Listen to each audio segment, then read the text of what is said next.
consider myself as like an outside linebacker, like hybrid defensive end. But it's like now that I'm actually in that type of defense and then actually running it, like I feel like it's very beneficial for me. Like I got the chance to rush off the edge, I got the chance to drop in coverage and show like my athletic ability. So I mean, I really like it.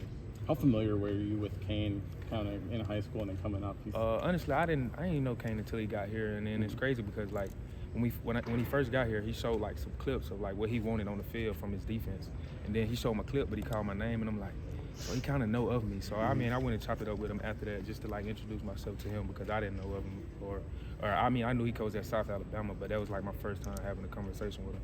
You guys got a lot of like established vets on the line, but maybe some of you guys are under the radar right now. Right. Does that kind of create a chip on your shoulder? Or what's the vibe of the Yeah, defensive line? definitely does create a chip because I mean, I feel like coming from my high school, I went to a small high school, so I always feel like I've been under the radar. So I mean, it always motivated me to go extra hard. So I mean, like even now in this situation, like I feel like I'm still under the radar. Like not too many people know me, but like you're gonna find out this year. The number changed to 20. What went into that? Or was it just like an opportunity to start fresh, or what? No, it's crazy because I really wanted number 5 or number 3, but I don't think like they like D linemen with the single digits. So I mean, I ended up with 20, but I mean, I really like it though. I ain't gonna lie. Was that like a new coaching staff? Everyone got a chance at it. Would that have flied with Saban, or would you like? Is I it ain't kind gonna of lie. like Probably it depends on the number that you wanted. Like I mean, if you wanted to change, like if I wanted to go from 93 to like 90.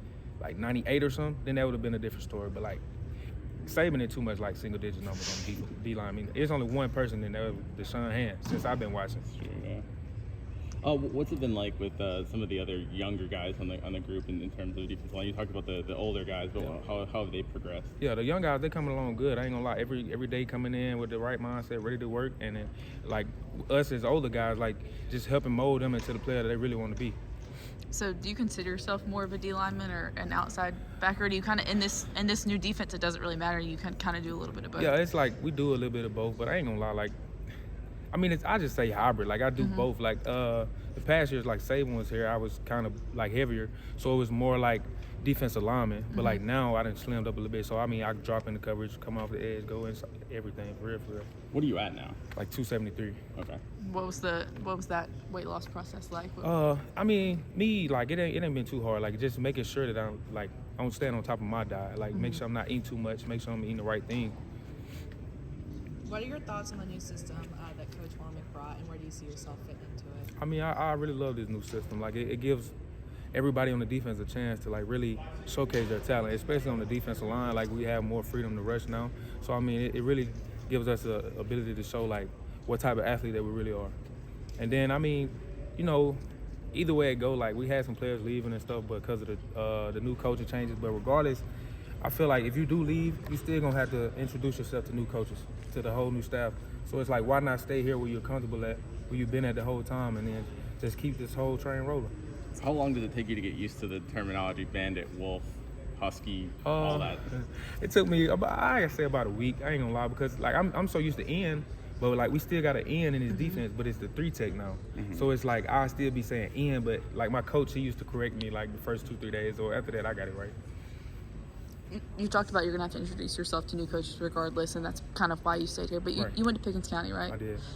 Is that kind of too? You're an Alabama guy. You're from here. It was important for you to stay loyal to this program and be part of a new culture and thing y'all are trying to build. Yeah, definitely. Like I ain't never been like too much on straying away from pressure or whatever. But it's like I knew what I wanted to do. Like I knew I wanted to come to Alabama coming out of high school, regardless of what everybody else did. And then I feel like if I'm leaving now, like what am I really doing? You know, I done been in here 4 years. I done dedicated my whole life to this whole program. So like, why would I leave now and go to a whole nother program? I feel like there's not holding up my loyalty here for just the staff and the players in general. Yeah. What was the heaviest you were at last year? Like 283, 285. So you lost about like 10. Yeah, something like that. Not too much. And then they brought in LT Overton. Just what have you seen from him, and how do your games kind of complement each other? It's crazy because once I didn't really know of him, but I knew he was from Alabama. So it's like once he came here, I'm like, we got the same build. Like we really the same person. Like you really look at it like it's the same exact build. So it's like, I don't know, like he's used to dropping and stuff. Like he did that at Texas A&M and like rushing a lot. So I mean, it really wasn't a big jump for him. But like me, like just knowing that I'm gonna have to drop in the coverage or I might have to take it back on the route. So it's like simple stuff like that. Even him, like he's helped me because he like ran a defense like that, the way you got to drop and stuff. So like even small tips like covering or dropping in the zone, like he's been very helpful for me too. So With all the changes y'all have had, how much does it help with the continuity of having Coach Roach still working with y'all's group? I ain't gonna lie, he's a big part of this program. Like when we were going through the coaching changes, he's one of the coaches that came in and like made sure that people know like this place ain't going nowhere. Like we're gonna find the best coaches and we're gonna keep this train rolling. So I feel like that's really like a very big role to the program now. Thanks, Shamiria. In that similar vein, how big were guys like HaHa and Denzel and Josh Chapman just to kind of keep the guys together whenever the head coaching change happened? Yeah, you know, they very big on the program, especially with them like playing ball here. So I mean, they understand the loyalty that should be upheld here. So just make sure like they stand on to the older guys, like preaching into the young guys, like yeah, like we gonna get a good coaching staff, like we're gonna find the best of the best. So it ain't no need to leave.